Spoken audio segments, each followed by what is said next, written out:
ভেঙে যাওয়ার যে কারণগুলো আছে 10টা, তার ভেতরে 9 নাম্বার কারণ এইটা। কেউ যদি কোনো অমুসলিমকে অমুসলিম মনে না করে, মনে করে এও আমাদের মতো, তাহলে আপনার ঈমান থাকবে। এটাকে আমি বানালাম না। ওযু করেছেন, ওযু ভেঙে গেছে, কয় কারণে ওযু ভাঙে বলেন তো? 7 কারণে। কয় কারণে? একটা কারণ আপনার ভেতর থেকে এসেছে, এই যে রক্ত গড়িয়েছিল, এই জায়গায় জমা ছিল, গড়িয়ে পড়ে গেছে। যতক্ষণ জমা থাকে ওযু ভাঙে না, যদি গড়িয়ে পড়ে যায় ওযু ভেঙে যায়। এটা জানেন তো? এই যে নামাজ পড়ি আমরা, কিছুক্ষণ আগে নামাজ পড়ে আসলাম, নামাজও ভেঙে যায় 19টা কারণ। কয়টা কারণে? এর যে কোনো একটা কারণ যদি আপনার ভেতরে পাওয়া যায়, আপনার ওই নামাজ আর নামাজ থাকবে না নষ্ট হয়ে যাবে? এইগুলো যেমন সহজে বোঝে, ঈমানও যে ভেঙে যায়, নষ্ট হয়ে যায়, এটা বোঝেন না কেন? আল্লাহর কোন বিধানকে কেউ যদি অস্বীকার করে, তার তো ঈমান ভেঙে যাবে। কেউ যদি অপছন্দ করে, যালিকা বিআন্নাহুম কারিহু মা আনজালাল্লাহু ফাআহবাতা আমালাহুম। সূরা মুহাম্মদের 9 নম্বর আয়াত। আল্লাহ বলেন, আমি যেগুলো কোরআনে নাযিল করেছি এগুলো অস্বীকার করা না। কেউ যদি শুধু মন খারাপ করে, এত পারা যায়, সঙ্গে সঙ্গে ঈমান নষ্ট হয়ে যাবে।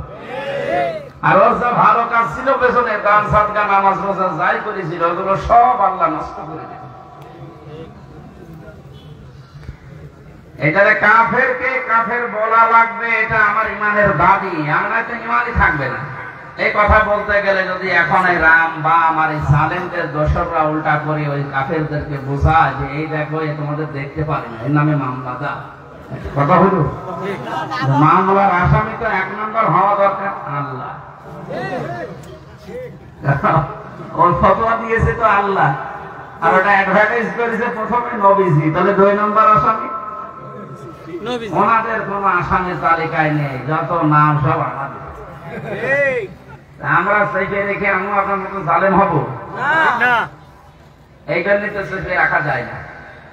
এটা পয়েন্ট আকার যে কথাগুলো বললাম, আপনি একটা কথা খণ্ডন করেন তো। আল্লাহ বলেন, আমি নির্বাচিত করি নির্বাচনের মাধ্যমে লক্ষ কোটি কোটি উম্মতের ভেতরে তোমাদেরকে আমি আল্লাহ নির্বাচিত করেছি। এ শব্দের ব্যাখ্যা যদি মনে হয় যে না, এই নির্বাচন নির্বাচিত, এই শব্দগুলো বাংলায় মনে আছে কোরআনে, আপনি সূরা হজের 78 নম্বর আয়াতে যান। ওটা আরবিতে বললে আপনি বোঝেন না বলে তো বাংলা বললাম।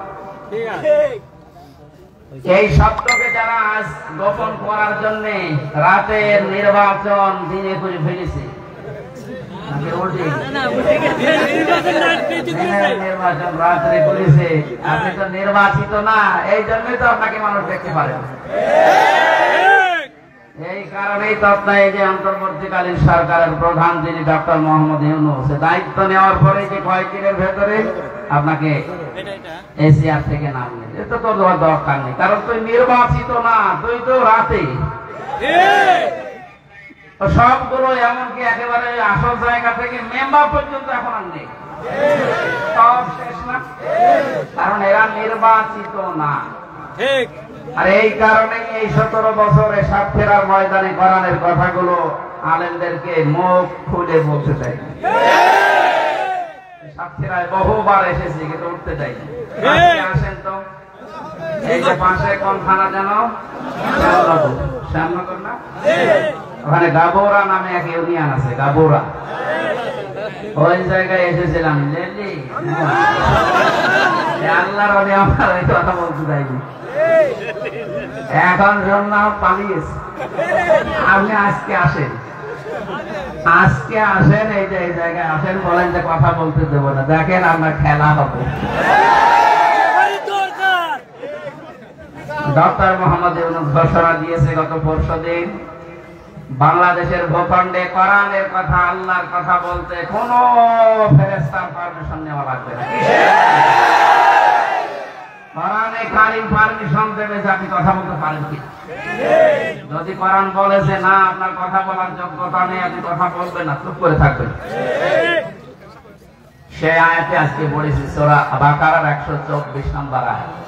কথা কারা বলবে, সামনে কারা থাকবে, এই কথাগুলো আল্লাহ আমাদের কাছে জানাবে, আপনি জেনে তারপরে বাড়ি যাবেন।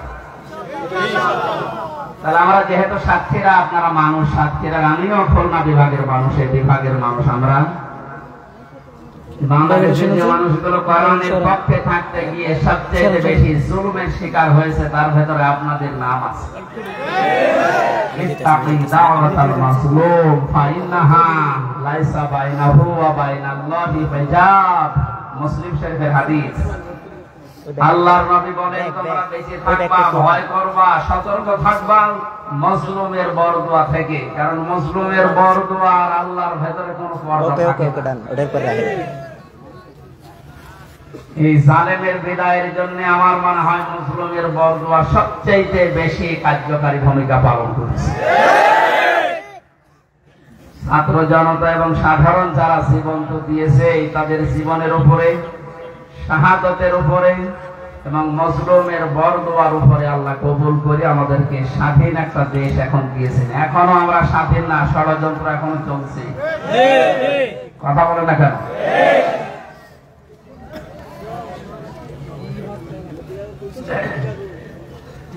আল্লাহ রাব্বুল আলামিন এই আয়াতের ঘোষণা দিয়েছেন, তিনি তোমাদেরকে নির্বাচিত করেছেন তার দ্বীনের জন্য। আর দ্বীনের উপরে চলতে গিয়ে, দ্বীনের কথা বলতে গিয়ে যে বাধা বিপত্তি গুলো আসবে, আল্লাহ নিজে ওইগুলো তার পক্ষ থেকে দূর করে দিয়েছেন। মিল্লাতা আবিকুম ইব্রাহিম হুয়া সাম্মাকুমুল মুসলিমিন। তোমাদের জাতির পিতা হযরত ইব্রাহিম আলাইহিস সালাম। কোরআনের আয়াতকে বাদ দিয়ে জোর করে যারা জাতির পিতা দাঁড় করিয়েছিলেন, একটা আওয়াজ দাঁড়িয়ে নেই, সব মিশে গেছে। এমনকি এক্সপ্রেসওয়ের নাম পর্যন্ত জনগণ এখন পাল্টিয়ে দিয়েছে জাতির পিতা ইব্রাহিম আলাইহিস সালাম এক্সপ্রেসওয়ে। আবার পাশ দিয়ে একটা রোড গেছে, ইব্রাহিম খলিলুল্লাহ রোড। বাংলাদেশের বহু ব্রিজের নাম, বহু সেতুর নাম, বহু রোডের নাম এখন আমাদের যিনি আসল জাতির পিতা তার নামে নামকরণ অলরেডি হয়ে গেছে। এখানে কোরআনের উপরে মাস্তানি করে কিছু চাপিয়ে দিতে যাবে না, ওটা টিকবে না। কথা বলেন না কেন? কোরআনে সূরা হজের ভেতরে আল্লাহ মূর্তির বিরুদ্ধে কথা বলেছিলেন, মিথ্যা কথা থেকে বেঁচে থাকবা, মূর্তি পূজা থেকে বেঁচে থাকবা। অথচ সেইটা জাতির উপরে মুশরিকদের কথা মতো অনেকেই চাপিয়ে দিয়ে মনে করেছিল অমর হয়ে যাবে। আমার তো এখন মনে হচ্ছে যত টাকা খরচ হয়েছিল এই ভুয়া জাতির পিতার জন্য, সব টাকাগুলো এখন পানিতে ফেলেছে। এগুলো যদি মানুষের জন্য খরচ করতেন, এই মানুষগুলোই এই লোকটার জন্য হয়তো দোয়া করলে আল্লাহ কবুল করলেও করতো। যা করলেন দোয়া করার মতো রাস্তাও রাখলেন না, সব নষ্ট করে দিলেন। আমাদের যে নাম মুসলিম, আজ অনেকেই স্লোগান দিচ্ছে তুমি কে আমি কে, বাঙালি বাঙালি, এটা বলা যায় নেই। আমাদের পরিচয় বাঙালি না, আমাদের পরিচয় মুসলিম। কথা বলে না? আর দেশ হিসাবে যেহেতু বাস করি এই দেশে, এই জন্য আমরা বাংলাদেশি। এই শব্দটাকে আমি বানালাম না।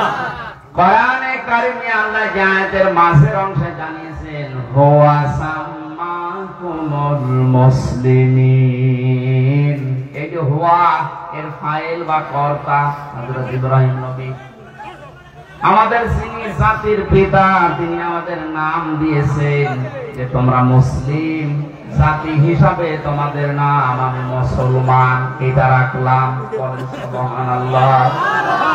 এখান থেকে একটা মাসলা বের হয়, এদিকে তাকান। যেখানে যেখানে মাহফিল নিয়ে ঝামেলাগুলো হয়, এরা জায়গাগুলো এখন আলোচনাটাই। আরে ভাই, ওয়াজি যদি শুনতে না পারে তো এই স্টেশন থেকে লাভ আছে? অন্তত কানে তো শুনতে পারছে। আবার কথা বলেন। এমনি গ্রাম্য মাইকি কথা বন্ধ করেন।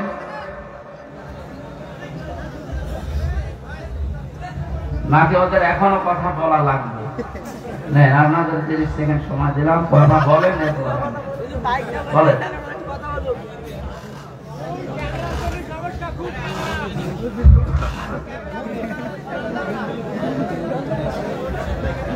আমার ভাইরা, এখান থেকে যে মাসলাটা বের হয়, মা বোনেরা যারা বিভিন্ন জায়গায় বসে শুনতেছেন, আপনারও এখানে একটা দায়িত্ব বের হয়। মার বাবা হিসাবে দায়িত্ব হচ্ছে, সন্তান হওয়ার পরে মা বাবার প্রথম দায়িত্ব হচ্ছে তার একটা অর্থবোধক ইসলামী সুন্দর নাম রাখা। যেহেতু আমাদের পিতা হযরত ইব্রাহিম নবী, তিনি জাতির পিতা হিসাবে জাতির নাম রেখে দিলেন মুসলিম বা মুসলমান। আমরা যারা সন্তানের মা বাবা হব, আমাদের প্রথম দায়িত্বই হবে একটা অর্থবোধক নাম রাখা। এটা আমাদের জাতির পিতা ইব্রাহিম আলাইহিস সালাম থেকে আমরা পেয়েছি। মাজলুমের দোয়া থেকে বেঁচে থাকার জন্য নবীজি আহ্বান জানিয়েছেন। এদেশের সবচাইতে বড় মাজলুম যারা ছিল তারা আলেমেরা। আজকে যার নাম দিয়েছেন শহীদ আল্লামা দেলাওয়ার হোসাইন সাইদি, কত বড় মাজলুম, 13টা বছর এক ঘরের ভেতরে কাটিয়ে গেল। দোয়া করতেন মাঝে মাঝে, রব্বুল আলামিন আমাকে সাধারণ ভাবে মরণ দিও না, আল্লাহুম্মা ইন্নী আসআলুকা শাহাদাতান ফি সাবিলিক, তুমি যদি মরণ দিও আমাকে শাহাদাতের মরণ দিও। আল্লাহ কবুলও করেছে, সাধারণ ভাবে মারা যায়নি, ওনাকে মারা হয়েছে। অন্যায় ভাবে যাকে মারা হয়, ইসলামের দৃষ্টিতে তাকে শহীদ বলা হয়। কথা বলে না কেন? আবু সাইদকে যে অন্যায় ভাবে মারা হয়েছে, এরপরও যারা শহীদ বলতে রাজি ছিলেন না, এখন চাপে পড়ে তারা শহীদ বলছে। রফিক নামে এক হুজুর নাকি কয়েকদিন আগে ভিডিও ছেড়েছিল যে আবু সাইদ শহীদ না, ওরে জোর করে গতকালকে নাকি ক্ষমা চেয়েছে, আমার ভুল হয়ে গেছে। সুতরাং ভুল যখন স্বীকার করেছেন, এখন আর উল্টা পাল্টা কথা বলবেন না, কারণ এখন আর জালেমরা এদেশে নেই। জালেম সব পালিয়েছে, আর যারা আছে সব গর্তের ভেতরে আছে। আল্লামা বলেছিলেন না, ইন্দুরের গর্ত পাবা না, তার দোয়া কবুল হয়ে গেছে। ইন্দুরের গর্ত আর পাচ্ছে না।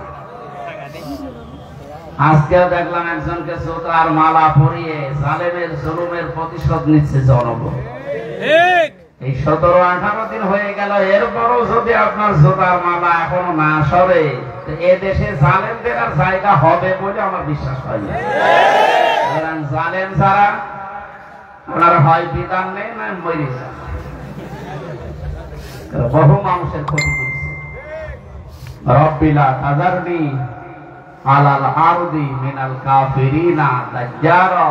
নূহ আলাইহিস সালাম বলেছিলেন, আল্লাহ কাফেরদের একটা আন্ডা বাচ্চা পর্যন্ত জমিনে না থাকে, কারণ ওর পক্ষ থেকে যেটা জন্মাবে ওইটা হারামি হবে।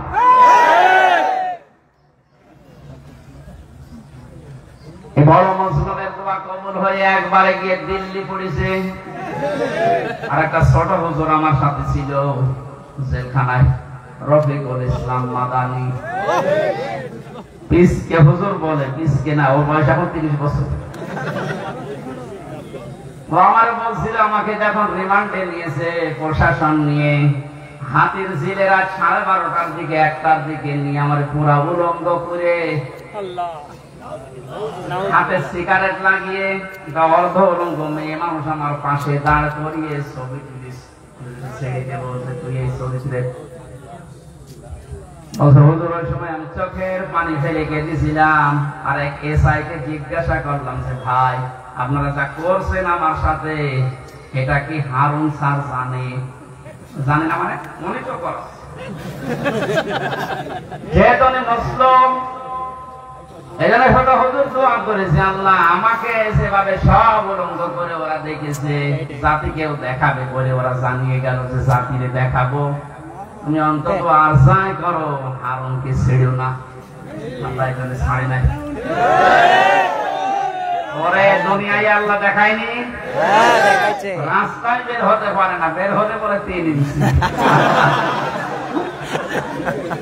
শয়তানি করবে আর তার ইজ্জত শেষ করে দিয়েছে। যেইগুলো মুসলমানদের ইসলামের আলেমদের সাথে বিয়াদবি করেছে প্রত্যেকের চরিত্র এখন ফাঁস হয়ে যাচ্ছে। বাংলাদেশে বহু জেলাতে এই মাইক এভাবে কেড়ে নিয়েছে এই জনগণ নামে, এই সালেম জনগণের নাম নিয়ে প্রতিনিধি হয়েছে, অথচ আল্লাহর কথা বলতে বলতে হঠাৎ করে মাইক কেড়ে নিয়ে আলেমকে গালি দেয়। এমন অপমান আল্লাহ এখন করছে, মুখ দেখানো দায় হয়ে গেছে তাদের। আমার মনে হয় হারুনের যে অবস্থা এখন, যে কয় ইঞ্চি বলে, ও ছোট হুজুরকে যা করেছিল তার চাইতে ডবল অপমান আল্লাহ করেনি। কারণ নবীজির হাদিস ছিল মাজলুমের বরদোয়া আর আল্লাহর ভেতরে কোনো পর্দা নেই, সরাসরি কবুল হয়ে যায়। সুবহানাল্লাহ। ও যদি সাতক্ষীরার এই ময়দানে, আমার বাড়ি তো কিশোরগঞ্জে, সাতক্ষীরা জেলায় যদি এখন আসে, আর ওর চেহারা তো পরিচিত, ও কারো লাগবে না, ছেলে মেয়েরা যারা আছে পিটিয়ে মেরে থাকবে। এটা এই ছোট হুজুরের বরদোয়া।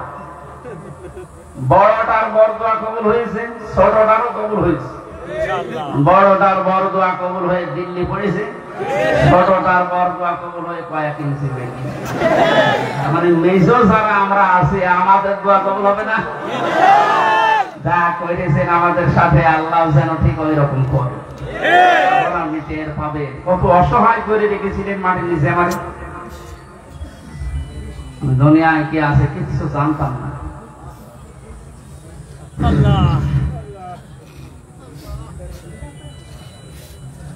আমার ভাইরা,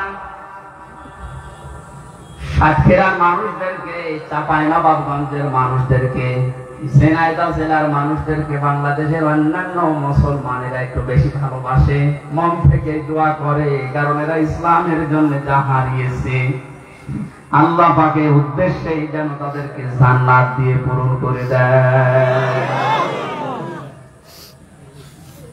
যে আল্লাহ আমাদেরকে কোরআনে কারিমের কিছু কথা শোনার জন্য, আমাদের জাতির পিতা ইব্রাহিম আলাইহিস সালামের জীবনী থেকে হক কথা শোনার জন্য ময়দানে নিয়ে আসলেন। দিনের বেলায় আমাদের কাজ ছিল, সব কাজ বাদ দিয়ে কোরআনের এই ময়দানে যিনি নিয়ে এসেছেন, বলেন আলহামদুলিল্লাহ।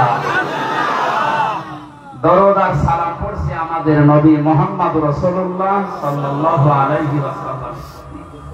আমরা তেলাওয়াত করেছি সূরা বাকারার 124 নম্বর আয়াত।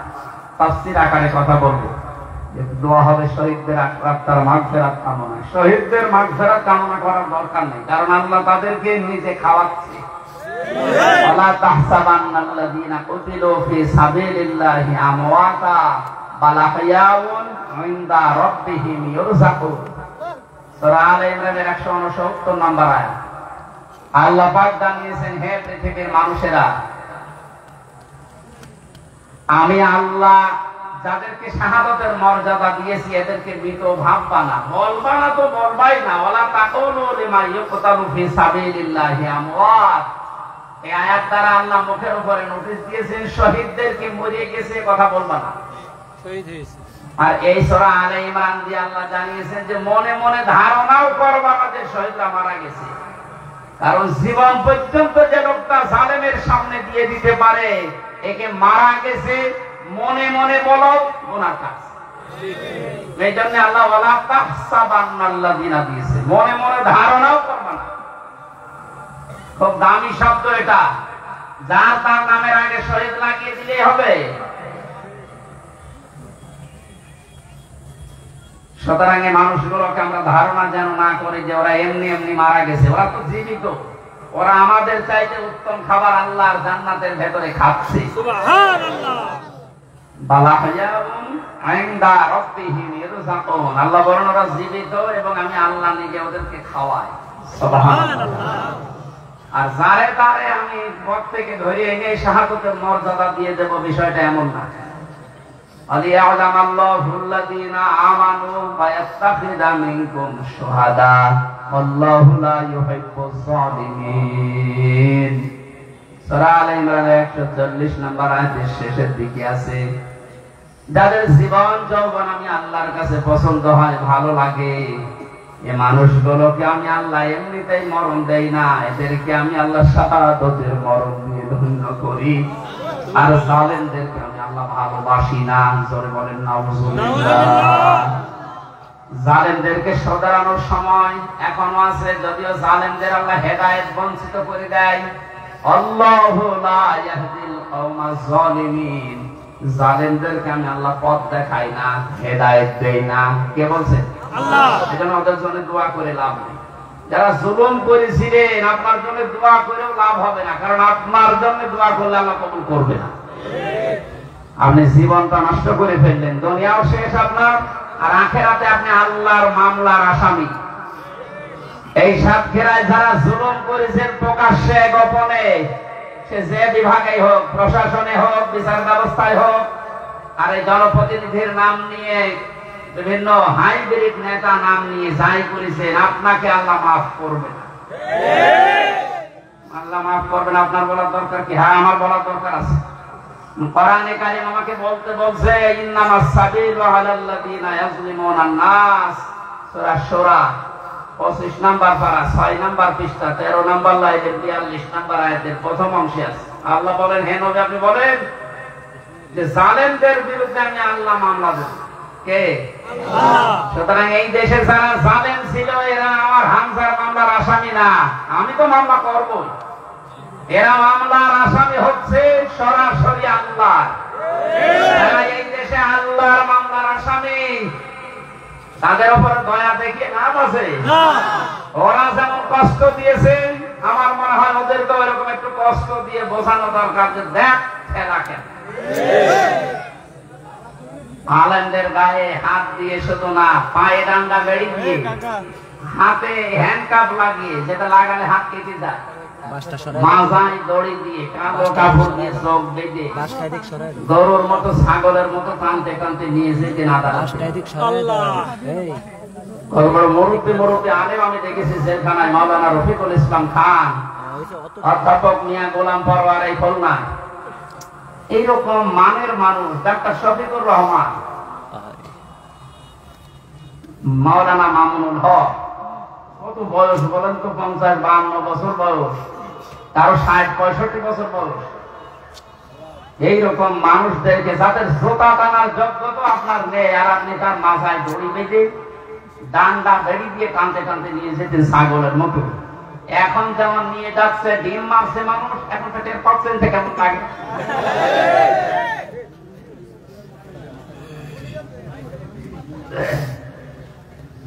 এখন যে শয়তানগুলো রিমান্ডে আছে, কয়েকদিনের পত্রিকা এবং এই যে ভিডিও আসতেছে, রিমান্ডে এখন তো আমাদের মতো কষ্ট এদের দিতে দিচ্ছে না, আদালত নাকি বলে দিয়েছে ওইসব দরকার নেই, খালি এনে জিজ্ঞাসা করে, শুধু জিজ্ঞাসা করছে তাই নাকি কাঁদছে। আর কিছু শয়তান আছে, কিছু কথা বলেন শুধু হাসছে, মানে পাগলের ভয় তৈরিছে। রিমান্ডে আমাদের যারা এই হাতের নখ বলছে, দেখে এইগুলো দিয়ে আমরা নখ তুলি, আমার মনে হয় ওদেরকে যদি নখ নাও তুলে শুধু দেখান এইটাই করি, ওই এমনি মরে যাবে। আমার এই কাছের ঘরের ভেতরে মাটির নিচে যখন ওই যন্ত্রপাতি গুলো বের করে বলছিল যে এই দেখেন এইগুলো দিয়ে আমরা নখ তুলি, বলেন তো সব ওরা আর আমি একা, পৃথিবীর কেউ জানে না, সব থেকে বিচ্ছিন্ন। কেমন লাগে ওই সময়? আর আপনাদের তো তাও আদালত বলেছে না কিছু বলবেন না, শুধু জিজ্ঞাসা করবেন, জিজ্ঞাসা করলে আপনি কাঁদতেছেন।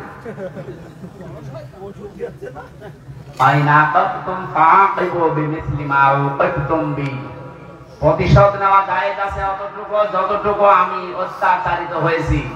ডাক্তার শফিকুর রহমান এখানে ঘোষণা দিয়েছেন, যাদের কারণে 17 বছর এই দেশের জনগণের বিভিন্ন সাইডে দিক এবং বিভাগে অত্যাচারিত, জুলুম, নির্যাতন, মিথ্যা মামলা, ঘরে থাকতে পারে না, চাকরি বাকরি দেয়নি, এবং মিথ্যা মামলা দিয়ে শুধু শেষ করেনি, মিথ্যা সাক্ষী সাজিয়েছে, মিথ্যা সাক্ষী দিয়ে শেষ করে দিলে হয়তো বা সাজা লাগিয়ে কাউকে ফাঁসি দিয়েছে, কারো যাবজ্জীবন দিয়েছে।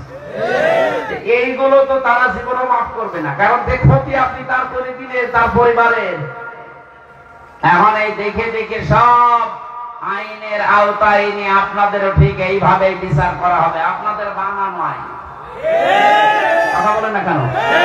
যে আইন বানিয়ে রেখে গিয়েছিলেন, এখন আপনি মরবেন ঠিক ওই আইনে। আয়না ঘর আপনি বানিয়েছেন। আয়না মানে চারিদিকে আয়না দেওয়া না, কোনো আয়না নেই। ওই জায়গায় এখন আপনাকে 10 দিন রাখি, আপনি দেখেন যে মানবতার সাথে কি ঠাট্টা আপনি করেছিলেন।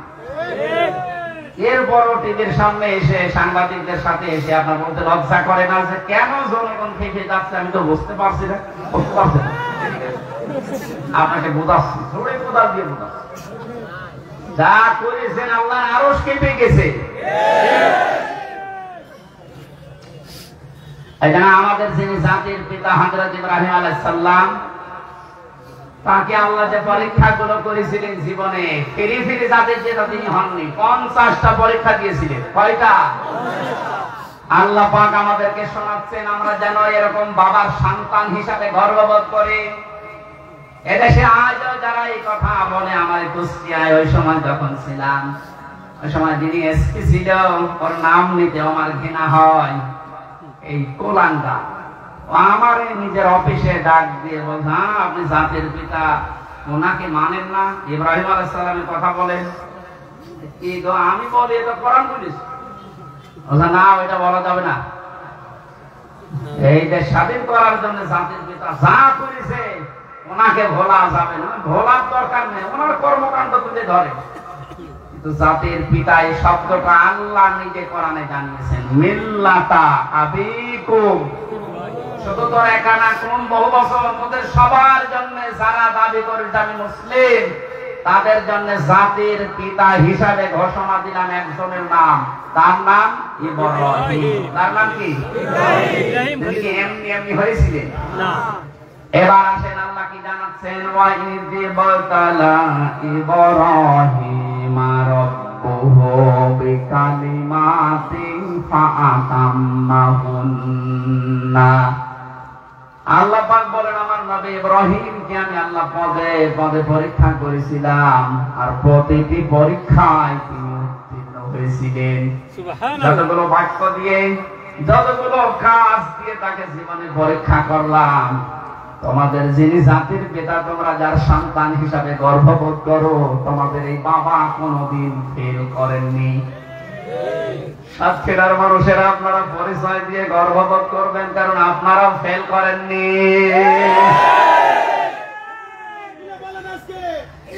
বাংলাদেশের বহু জেলার লোকেরা ফেল করে গেছে, বিশেষ করে গোপালগঞ্জের। ওদের যেগুলো এখন কীর্তিকলাপ বের হচ্ছে, সাতক্ষীরার কোন সন্তান যদি ফার্স্ট ক্লাস ফার্স্ট হয়, তার চাকরি হবে না। আর গোপালগঞ্জে বাড়ি হলে আমার মনে হয় 2 পয়েন্ট পেয়েছে, চাকরি পেতে দেরি হয় না। এই যে বৈষম্য, এমনি তো বৈষম্য বিরোধী আন্দোলন ছাত্ররা শুরু করে নাই, সব জায়গায় যখন দেখেছে বৈষম্য, তখন ওরা করবে কি? আহ্বান জানাচ্ছি, যেহেতু রাষ্ট্র সংস্কার এখন চলছে, এই জালেম এবং জালেমদের দোসর যারা, তাদেরকেও এখন সংস্কার করা দরকার।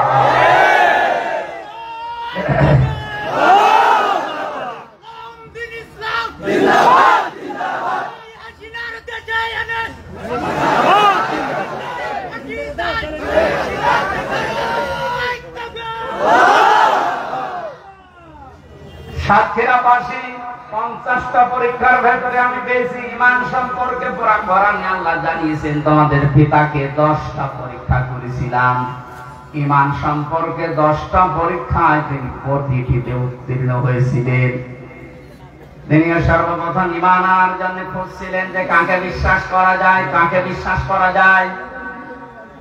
আকাশের তারকা দেখার পরে মনে করলেন এইটাই আমার খোদা, এইটাই আমার রব। যখন এটা মিটে যায়, লিভে যায়, দূর হয়ে যায়, তখন তিনি বলেছিলেন না, যেটা দূর হয়ে যায়, ডুবে যায়, এটা অস্তমিত হয়ে যায়, ওইটা আমার মালিক হতে পারে না। তিনি খোঁজ করলেন, রাতের বেলা চাঁদ দেখলেন, মনে করলেন এটা আরেকটু বড় আছে, এটা আমার আসল রব। সকালবেলা যখন দেখলেন না ওইটাও আর নেই, মিলিয়ে গেছে, বললেন না যেটা ডুবে যায় এইটা আমার মালিক হতে পারে না। কোরআনে কারিমে আল্লাহ সূরা আনআমের ভেতরে এগুলো আমাদেরকে শোনাচ্ছেন শিক্ষা নেওয়ার জন্য। এখানে একটা শিক্ষা বের হবে, ভালো করে তাকান। দ্বিতীয় নম্বরে সকালবেলা যখন সূর্য দিগন্তে দেখলেন যে পূর্ব দিগন্তে সূর্য উঠেছে, আস্তে আস্তে যখন বড় হতে লাগে, তখন রোদ যখন হয় তখন বললেন এইটা আমার রব হবে, এইটাই আমার খোদা হবে।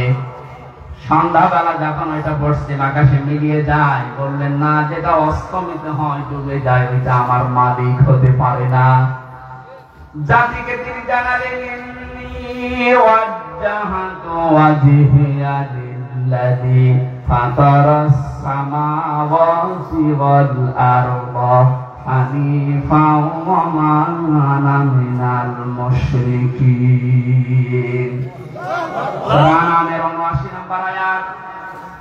হযরত ইব্রাহিম নবী জাতিকে ডাক দিয়ে বললেন, হে আমার জাতির লোকেরা, এতদিন পর্যন্ত যাদেরকে খোঁজ করে পেয়েছিলাম একটাও স্থায়ী না, সব অস্থায়ী, সব অস্তমিত হয়ে গেছে, ডুবে গেছে। আমি আমার এই চেহারাকে ধরিয়ে দিলাম ওই আল্লাহর দিকে যিনি আসমান আর জমিনের উদ্ভাবক, যিনি বানিয়েছেন এটা হানিফা।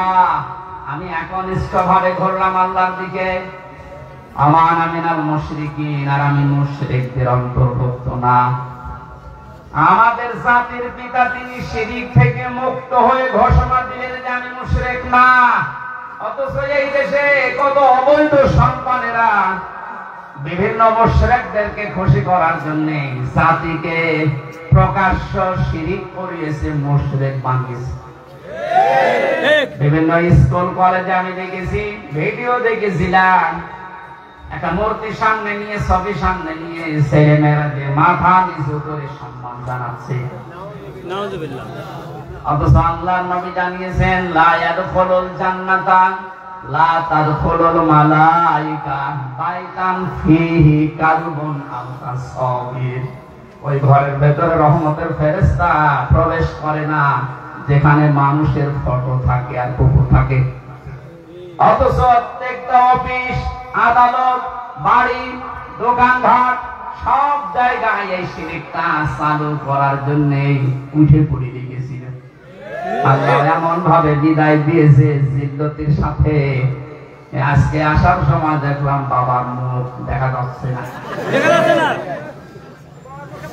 আমাদের পিতা যদি শিরক থেকে মুক্ত হওয়ার জন্য ঘোষণা দিতে পারে, অসাক্ষীরা বাসী জীবনে আজকে ঘোষণা দেবেন আর যাই করি আমি শিরক করব না।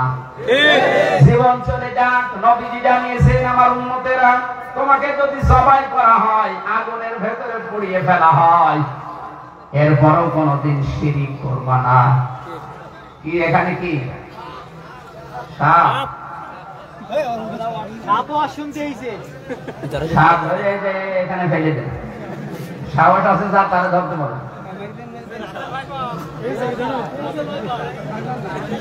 ও ধোড়া সাপ আর কি, ওর অপশনের সাথে জীবন যৌবন সব শেষ। সাহস যার আছে তারা বলেন যে মাথা চেপে ধরে এদিকে ফেলে দিচ্ছে। কি হলো, আপনি কি ওটা হাতে করে বসে আছেন? আসেন, মেরে ফেলেছেন।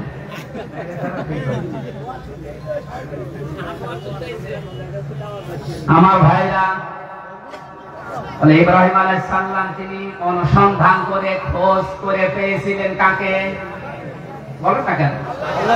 আর আমাদেরকে এই জাতির আলেমরা নবীর ওয়ারিস না, চোখে আঙ্গুল দিয়ে দেখায়, এরপরও আমরা সত্যকে সত্য জানার পর মানতে চাই না।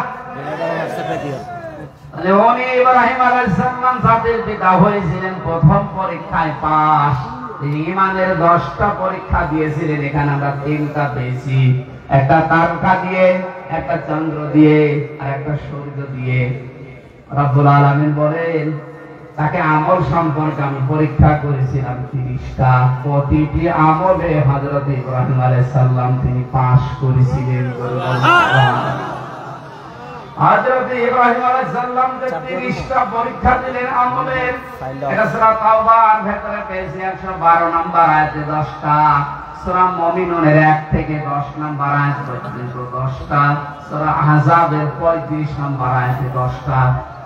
এখন তাফসীর আকারে যদি এক একটা পয়েন্টের উপরে বলতে যাই অন্তত 3 দিন সময় লাগবে। এখানে সামারাইজ করে বলছি, আমরা যদি হযরত ইব্রাহিম নবীর মতো আমলেও পাস করতে চাই, সূরা তাওবা, সূরা মুমিনুন, সূরা আহজাবের যে আয়াত নাম্বার বললাম, এইগুলো অবশ্যই আপনাকে জীবনে মিলিয়ে দেখাতে হবে।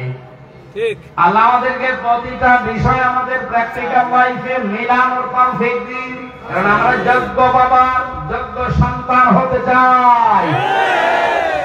এমন সন্তান আপনি রেখে গেলেন, সন্তানের কারণে আজ হাজারো মানুষ ধিক্কার দিচ্ছে, গালিগালাজ করছে। ঠিক, প্রফেসর ডক্টর মোহাম্মদ ইউনূসকে জিজ্ঞাসা করেছে যে উনি তো চলে গেল পালিয়ে, এখন ওনার বাবার যে মানুষ ভেঙে ফেলছে, কি করেন, কি বলেন আপনি? উনি জবাব দিয়েছে, ওনার মেয়েকে জিজ্ঞাসা করেন কি কাজ করেছে তার মেয়ে, দেশে যেতে দেরি, আর বাবা আর দাঁড়িয়ে থাকতে পারে নাই। আমি কি করে বলবো যে করেছে এগুলো? তার মেয়েকে জিজ্ঞাসা করেন, জবাব পাবেন। মেয়েরে পাবেন কোথায়? সে নাকি এখন কান থেকে মাঝে মাঝে ভিডিও বার্তায় কথা বলছে, কিছু কিছু জালেম তার সাথে কথা বলে, আর এখান থেকে সাহস দিচ্ছে। আপা ভয় পাবেন না, ঘাবড়াবেন না, আপনি ঘাবড়িয়ে গেলে আমরা নরম হয়ে যাই। ওই সন্তানটাকে ধরেছে, এখন আপনার ভয় পাওয়া না, নরম হওয়া না, আপনি নরম হয়ে যাবেন।